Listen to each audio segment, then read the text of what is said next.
Okay, welcome in. You're listening to another daily editorial on the Korelin Economics Report. I'm Al Korelin. Appreciate you joining me. You know, we did a fair amount of discussion earlier in the week on Senate Bill 510. The title of that is FDA Food Safety Modernization Act. And I got a fair amount of negative comments on this particular bill. People feel that, some of our listeners, I guess I should say, feel that it is giving the government too much authority. I read the summary, I guess I should say, 2 or 3 times, and I'm not really sure I got the same thing out of it. Now, a lot of the things that I noticed in there were simply common sense. But having said that, I've got David Mcalvany with me right now. David is certainly an expert in this area. He knows the pros and cons of the bill. Let's see what he has to say. David, am I right or wrong? Starting with the most basic point, I mean, when someone either objects or is enthusiastic about an issue like this, it's because they either view a growth in government or a shrinkage in government as positive, negative. It really depends on their political perspective. Exactly. And so this gets to your basic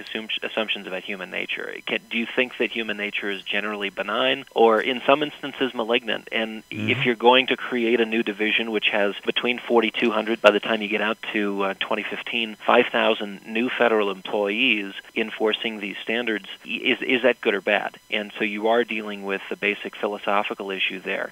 I can understand why people would object to it. There are a few things. You know, you assume that the government, with its existing rules and regulations, must be doing a decent job, and maybe if they just have the enforcement mechanism, they'll cover the issues that need to be covered as they're detailed in S.510. I'll tell you, they're not doing a good job. There was a business venture that my father was involved in many decades ago, and one of the things that they were importing was lobster. Yep. And, you know, we had 400 pounds of lobster sitting on the Miami dock, and it took them about 10 days to get to it. And I can tell you, lobster that's been sitting in the heat of the day for a week to 10 days is not exactly usable. So, I mean, you think, well, okay, these are folks that generally bureaucrats do the good bureaucratic thing and get to work. Not really. I don't know that you get anything more done. What is on paper here is not necessarily what will be done. One, you would have to imply great degrees of competence and attention to detail for them to get, a star for good service. That's a very, very good point, David. And my comment was based on reading a summary of the bill. And, for example, nowhere in the summary of that bill did they mention anything about the additional employment issues. We don't have the money right now to pay for that, number one.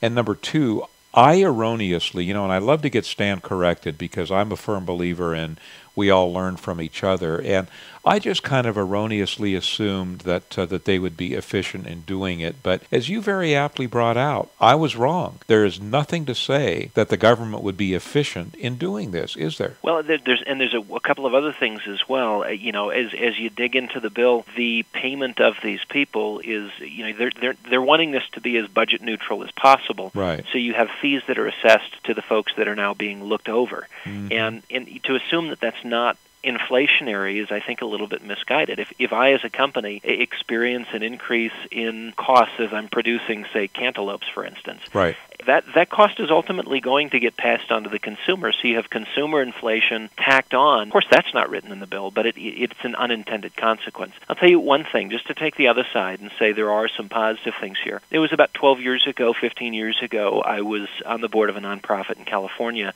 that dealt with educating field workers on the dangers of pesticides and herbicides, the ones that they were applying to food, because no one was informing them of what was happening. You were seeing these massive rates of cancer in their children, disfigurations at birth, and things that were really heartbreaking. Yep. And it really had to do with lack of education, lack of communication bilingually on the issues, and they didn't realize they were taking literally life risks in going to work.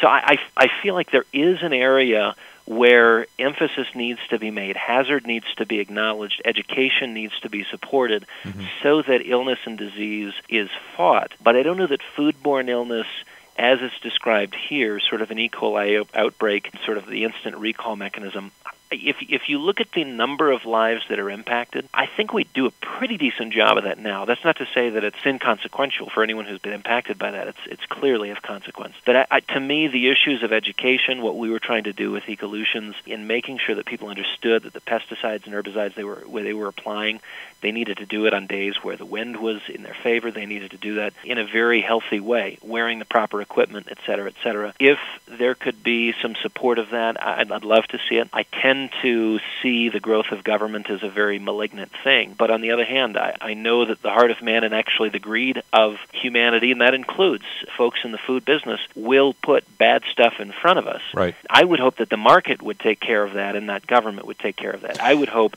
that there would be a response of, you're not doing your job, I'm never buying lettuce from you again. Exactly. That's done. The contract's canceled. Your business is shot, and I don't care if I represented 50% of your production. That, I think, is a healthy consequence when you see something that isn't happening that needs to be happening. Let the market take care of it. That's the bottom line for me. Let the market take care of it. I agree 100%. Philosophically, you and I are coming from the same place, and that is you took matters into your own hands in California.